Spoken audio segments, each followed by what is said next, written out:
I've noticed that you don't hear the word love being used very much in business pitches, so maybe we'll redress that balance a little bit today.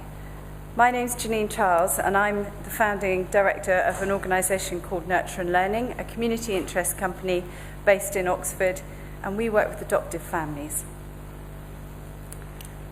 I'd like us to think for a moment about the emotional landscape of a child being removed into care and from care into adoption.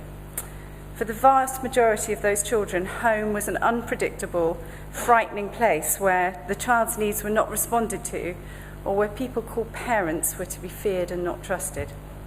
Often for these children there is significant trauma and developmental delay.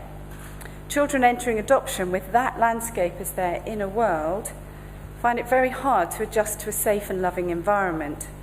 Their terrible experiences are in the past, but anger, mistrust, fear, and trauma are in the here and now. Adoptive parents struggle to coexist with the trauma, let alone to attach to a child like that. And the symptoms of early disruption that emerge as a range of behaviours that are very difficult to live with: failure to attach, significant regression, sexualised behaviour, outright aggression, oppositional and defiant behaviour. Your usual parenting rules do not apply. And despite the optimism in the system, you can't just love these children better. Parents suffer relationship breakdown, ill health, absence from work.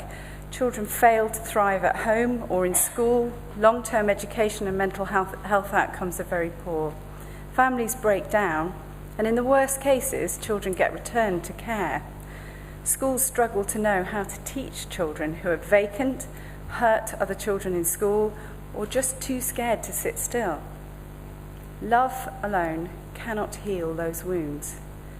Even the presence of love, being in a loving home, can be so unfamiliar as to generate a feeling of suspicion in the child and an impulse to recreate the chaos of the past.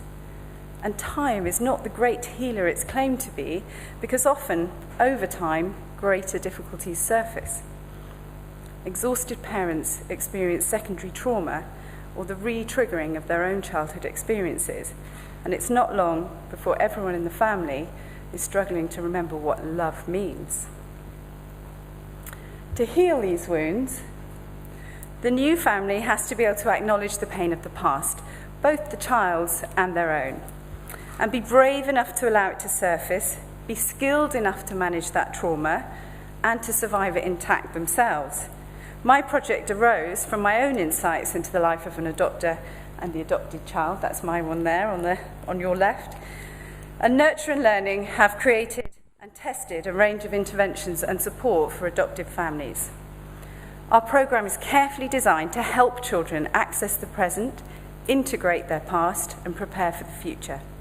We aim to help parents thrive, survive, and support their children's journey, and to connect home and school so that we can support teachers in working more effectively with the needs of these children. Our approach focuses on the child's creative potential and the power of images to speak for them. We work through the arts, storytelling, music and drama, combined with therapeutic approaches, outdoor learning particularly, food and community. We learn through experience, reflection and peer support. We aim to model for our children the way we overcome challenge ourselves, express our feelings and support each other in the group. And the children know that they share the common experience of adoption. We also provide teacher training and reporting for parents to assist them in getting additional support. We've piloted a parent group with therapeutic support where parents said they were able to go far further in their self-reflection and learning than they had through other support systems. We're generating significant research, and the outcomes are being written up. The first paper is due shortly for publication, and our reputation for innovative parent-led approaches to supporting adopters is growing. So what are the signs of healing and recovery in the child? Well, I asked my 9-year-old, Maya, what the answer to that was, and she said, "Mummy, I can have eye contact with people now." And I thought that was very astute. And I would add to that, experiencing pleasure in other people, being able to stay with difficult feelings, falling asleep, being able to sleep through the night, reduced anxiety, being able to learn, being your own chronological age, not feeling much older or acting like a baby, wanting to stay in a relationship with the parent enough to do what you say and to say sorry when things go wrong.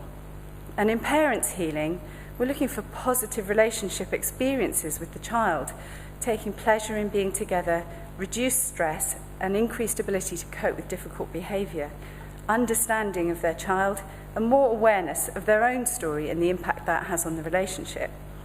Our data for our first year of trading is that we've provided 3,150 hours of voluntary intervention, 637 sessions so far. And our signs of healing are that 67% of parents saw an improvement in attachment, 84% had seen an improvement in confidence in the child, and 100% of parents said their children had fun. I'd like to end with these words from Dr. Bruce Perry. He says that in order to understand how children heal, we need to understand how they learn to love, how they cope with challenge, and how stress affects them.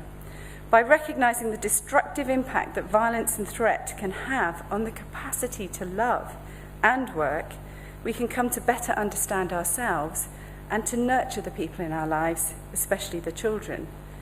Nurture and learning aims to build attachment, attunement, and repair in adoptive families. Thank you.